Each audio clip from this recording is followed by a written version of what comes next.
Jetlin. Jetlin, can you say about reduction and application of column chromatography?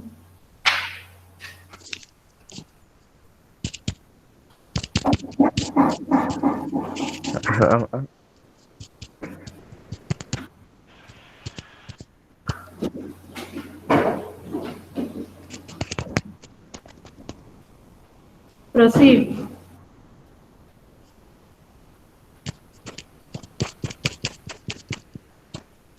Your voice is not clear, huh?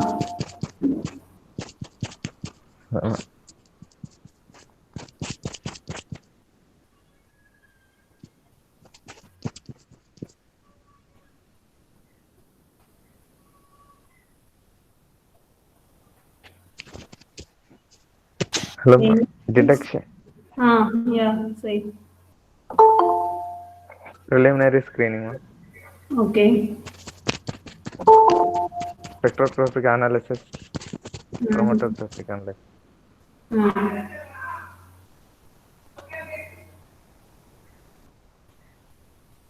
Application.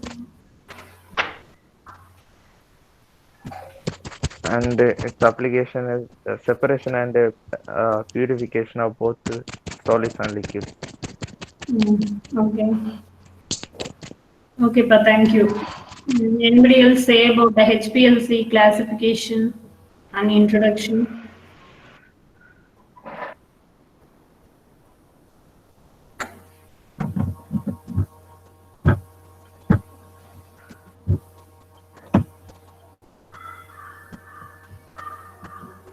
Good morning, ma'am. Yeah, good morning, Jackson. Continue. HPLC, high performance liquid chromatography, ma'am. The father of HPLC is Jack Quickland, ma'am. Yeah. Next, some of the analytes focused for HPLC, ma'am. The analytes focused are polymers, organic molecules, biomolecules, and ions, ma'am. Classification of HPLC is mode of separation in that normal phase and reverse phase, ma'am. Next, the principle of separation, adsorption, partition, ion exchange, size exclusion, affinity, elution, isocratic, and gradient, ma'am. Scale of operation, analytical and preparative. Next, types of analysis are qualitative and quantitative, ma'am. These are the classifications. Okay, good, ma. Very good. Hope you all have recollected the points. Thank you, Jackson and Jetlin. Let's move on to the today's class regarding instrumentation of HPTLC.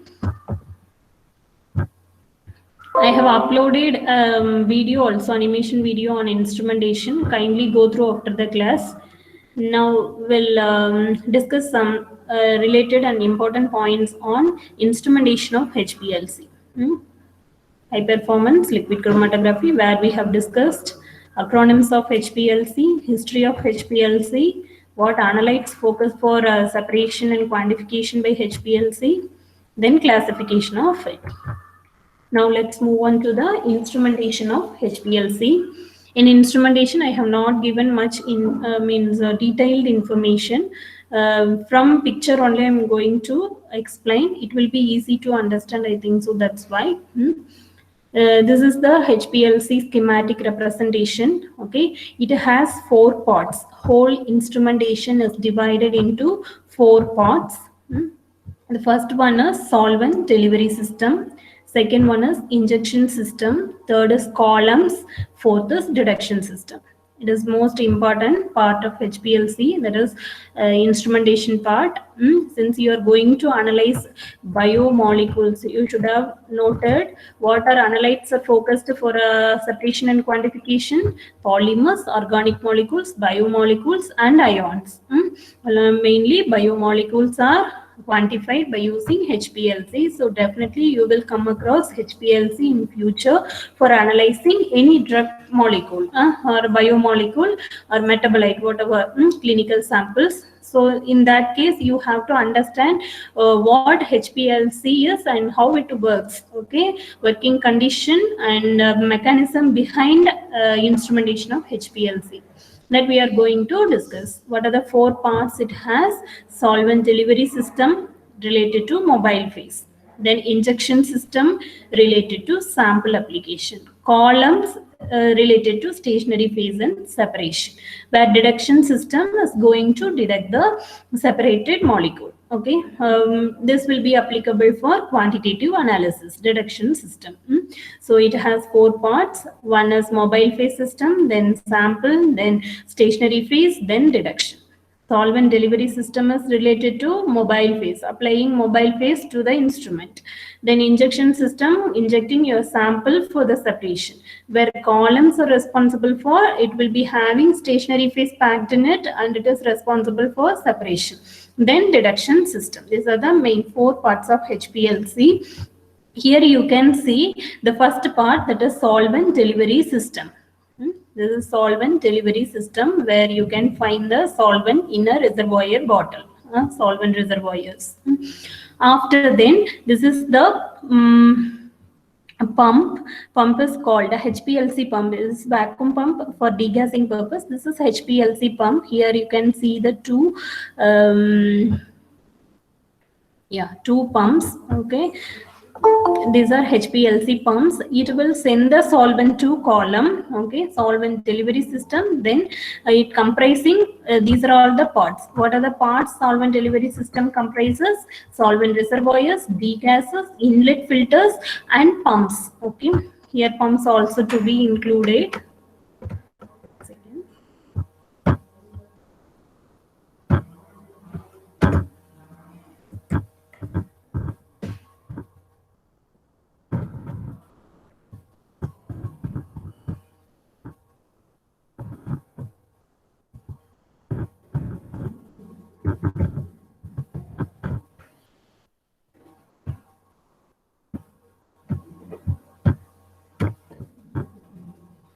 So in solvent delivery system itself, pumping system also is included. So it contains solvent reservoirs.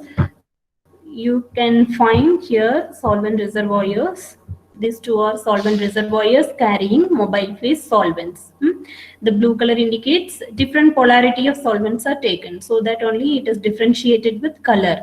When we will use different polar solvents in gradient elution, where the instrument also will be having 2 pumps in case of gradient elution. For isocratic elution, we can use single pump. Only single solvent with single pump is sufficient for isocratic elution. So if the instrument is having 2 pumps, then the instrument is meant for gradient elution. So this is the first part, solvent reservoir. What is second? It is degassers. See here, under solvent delivery system, there are 4 parts. It comprises solvent reservoirs, degassers, inlet filters, pumping system.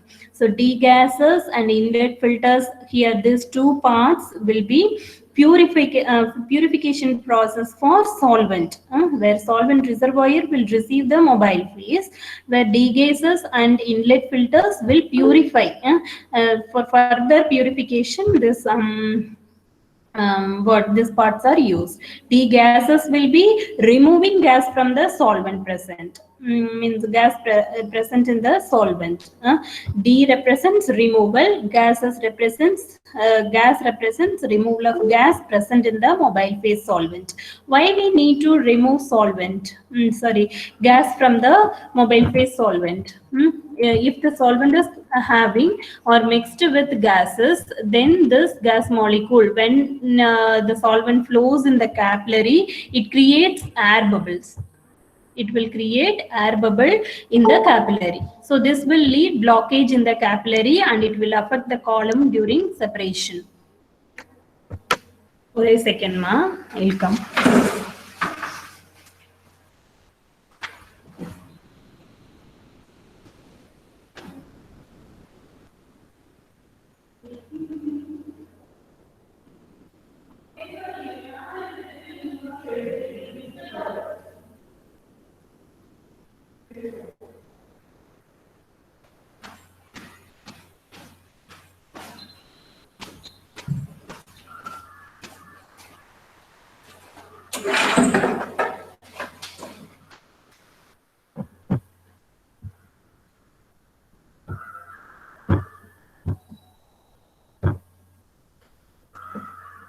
So what is the first part of instrument? Solvent delivery system. It has 4 parts: solvent reservoirs, degassers, inlet filters, and pumping system.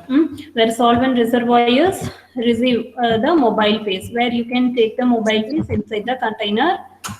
What, Pa? Ma'am, Padmapriya wants to join, ma'am. Wait a second.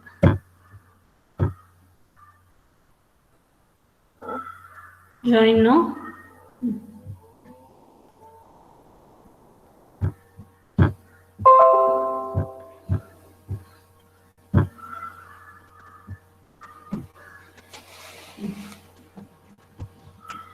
And then the mobile phase will be taken through the capillary, and this capillary means here is the mixing wall. There solvent gets mixed, and it is taken, the mixed mobile phase with different ratio or different polarity is taken to the main column. Through pre-column or God column, it goes to the analytical column for separation. Here, this is the column, that is closed column. Pen type column. It will be of ideal dimension of 25 centimeter column, where the separation occurs inside it, and it goes to the detector, where you can find in the recorder, you can get the chromatogram. Okay. So this is the process of separation in HPLC, and this process is divided into 4 types, where first one is solvent delivery system. It comprises of solvent reservoirs, these 2 bottles. Then inlet filters means the capillary, at the starting point of capillary, you can find the filter. It will be attached with the filter, that is called inlet filter, where it will be, the filter will be having different pore size, like for aqueous solvents and organic solvents. Aqueous filters and organic filters are available, and with the 0.25 micron pore size. 0.25 micron pore size inlet filters will be having, that should be attached to the starting point of this capillary, so that when solvent is taken to the capillary itself, it will be filtered. That is the role of inlet filters that I have mentioned here, inlet filters. What are degassers? What is the role of degasser? Some instruments will be inbuilt with degasser, or some instruments will not be provided with this degassing system, where we have to degas the process, solvent, by means of ultrasonication or by means of vacuum filtration. If you go with vacuum filtration before taking your solvent in the solvent reservoir, then the solvent is free from any microbes or particulate matters or gases. Okay, so what is the process? We'll be applying commonly for purifying your HPLC solvents, vacuum filtration. What type of process is used for purifying to remove any microbes, particulate particles or any fibers, if it is present in the solvent, how it is removed? By means of vacuum filtration, where we can use aqueous filter or organic filter. By applying vacuum to the solvent, it will be removed with gases also. If any gases are present inside the solvent, also will be removed. So highly purified solvents will be derived. So what type of solvent we can use? What grade of solvent we can choose for HPLC analysis? It is not analytical or laboratory grade solvents. You should have seen, if you have taken any solvent or used in the laboratory, you can see AR, solvent is of AR grade, LR grade likewise. So what is AR, LR? That is analytical grade or laboratory grade, like that. Here for HPLC, we have to use HPLC grade solvents only. Okay, whatever solvents we choose for normal phase or reverse phase HPLC, we have to choose HPLC grade solvents. So what solvent is taken? HPLC grade. If it is that is specifically treated for HPLC separation. Okay, so the solvents meant for HPLC separation, it is highly expensive. Solvents also very high expensive. Even 1 liter of water that is of grade HPLC grade cost around 1,000 rupees. 1 liter water for HPLC grade cost 1,000 rupees.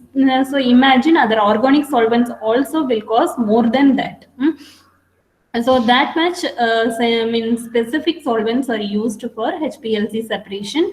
So already if you choose HPLC grade, then it will be free from all the microbes and other gases also. Then also before using or before taking your solvent for separation, we need to go with vacuum filtration of the solvent for highly purification. Since why we have to go with vacuum filtration?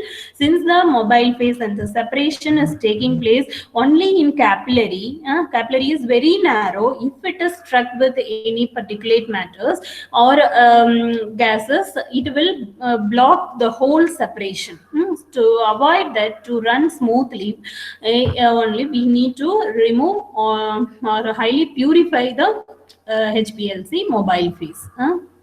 So that only solvent delivery system is most important in HPLC instrumentation. So it comprises of degassers, solvent reservoirs, and then inlet filters. And degassing and filtration is done by the common process called vacuum filtration. Some instruments will be inbuilt with degassers and some are not, where we have to do vacuum filtration separately with the HPLC solvent, and it is taken to the reservoir. And the reservoir always will be blue capped. In center of the cap you will be finding hole to insert the capillary which takes the mobile phase from the reservoir. How it is taking? We are keeping at the upper portion of the instrument for keeping for taking the solvent. How it will be taken?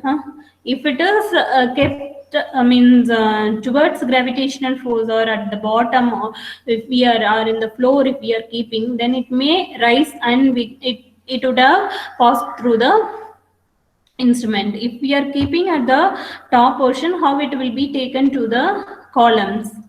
By means of highest pressure. Okay, that's why it is called high pressure liquid chromatography. We are applying highest pressure, or we are using highest pressure for whole operation of the instrument. So instrumentation pressure is highest pressure means what extent we can apply? 3,000 to 5,000 pressure per square inch. For normal HPLC or PHPLC method, operating pressure is 3,000 to 5,000 pressure per square inch, PSI pressure. Okay, and the pressure of operation also will be indicated in the display where and the pump is taking the mobile phase. Okay, and the fourth part is pumps.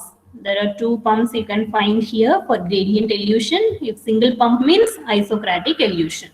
If the instrument is running with only single pump, then that is called isocratic elution. If it is operated with two different solvents and two different pumps, then it is called gradient elution. And the pumps of various pumps are there: pneumatic pump, displacement pump, likewise. But commonly used and optimized pump is called pneumatic pneumatic pump. Just a second. Reciprocating pump. Reciprocating pump, the pump which is functioning with reciprocation function. Reciprocation means it will be having to and fro movement, where the mobile phase solvent from the reservoir is received when means it will be having two balls, two ball checked valves. Okay, one is check-in valve, another one is check-out valve. When check-in valve is open, the solvent is received from the reservoir, where other one will be closed. Check-out valve will be closed when the solvent is received by check-in valve. Once it has received the mentioned volume of mobile phase, it will allow to pass through the column, so that checkout valve will be opened. So at highest pressure, this reciprocating pump will be balancing the pressure. When both the valves are open, it will be going with highest pressure to the column, so column may get damaged. So it is controlled in the pump itself. That is why we are using reciprocating pump. Reciprocating pump name itself indicates reciprocating function it follows for managing highest pressure of the instrument. Okay. That is the fourth part, pumps. So with this, solvent delivery system gets over. Solvent delivery system has 4 parts: solvent reservoirs, degassers, inlet filters, and pumping system. Where solvent reservoirs receives solvent, mobile phase solvents; degassers removes gases present in the solvent in order to avoid air bubble formation during separation, then or during elution. Then inlet filters to filter off any microbes, particulate matters, or particles, fibers, whatever is present in the solvent, to avoid blockage of the separation, blockage in the pathway of mobile phase movement. Then pumping system to send the required amount of flow of mobile phase. Already we discussed flow rate. What is the ideal flow rate for a column chromatography? That is 0.1 to 10 ml per minute. 0.1 to 10 ml per minute. So you will be fixing in the pump itself what is the flow rate of mobile phase. So the reciprocating pump will be taking only, if you are fixing 0.5 ml per minute, it receives 0.5 ml per minute. Once it receives 0.5 ml, then it sends the same to the column. Here it will be mixed and it will be sent 0.5 ml per minute, and with the constant flow rate the separation occurs. That is decided by the pump. Flow rate is fixed by the pump. So the reciprocating pump, what it does, it takes 0.5 ml per minute mobile phase. Once the check-in valve receives that volume, then checkout valve will be opened for sending the selected volume to the column. So uniformly 0.5 ml per minute will be sent to the column for separation and isolation and elution. Okay. This is how solvent delivery system as the first part of HPLC functions. And next, about injection system. It is also important. It is not like just injecting the sample to the column directly. We are using a separate injector that is called rheodyne injector with external loop. Rheodyne injector. What is the name of the injector? Rheodyne injector with external loop. And this injector has 2 positions. One is the load position, another one is injector position. In load position, we'll be loading the sample into the injector. In the injector position, we'll be injecting the sample, loaded sample, to the column. So there are 2 positions for applying the sample accurately. So this injector provides the convenient applying sample in the HPLC system. Okay. So here you can find the sample injector. You can find knob. It will be rotating. Okay. So if knob is upper side, then it will be the indication of load position. If it is downwards, okay, then it indicates the injector position. Once it is facing downward, it means that the position or sample is ready to inject. And this is the injector called rheodyne injector. Okay, we'll be discussing in the next class regarding the mechanism of what is load position and injector position. Now you have to know only injection system, that is a rheodyne injector with external loop. Loop indicates why it is attached with external loop. Means if you are fixing means 20 microliter or 50 microliter sample capacity, whatever concentration of sample if you apply, the volume only will be taken as the constant volume what you are giving to the instrument. That is 20 microliter means that injector will take maximum of 20 microliter of any concentrated sample what you are taking, mostly from nanogram to microgram sample. The remaining amount, if you send from 21st ml, 21st microliter, it will be eliminated or wasted through external loop. So when drop is falling down from the external loop, it indicates your injector has been loaded with the required volume of sample. After then, the injector is kept at a lower position, downward position. So hence, once it is loaded, the loaded sample is going to the column for separation. Okay. Then before injection system, you can find pre-columns. Now we'll see about types of column. Okay. So first is solvent delivery system. Once the solvent is received with the set flow rate and the operating pressure condition, it reaches solvent mixing valve and it goes to the pre-column and then to the injector, then to the analytical column. And between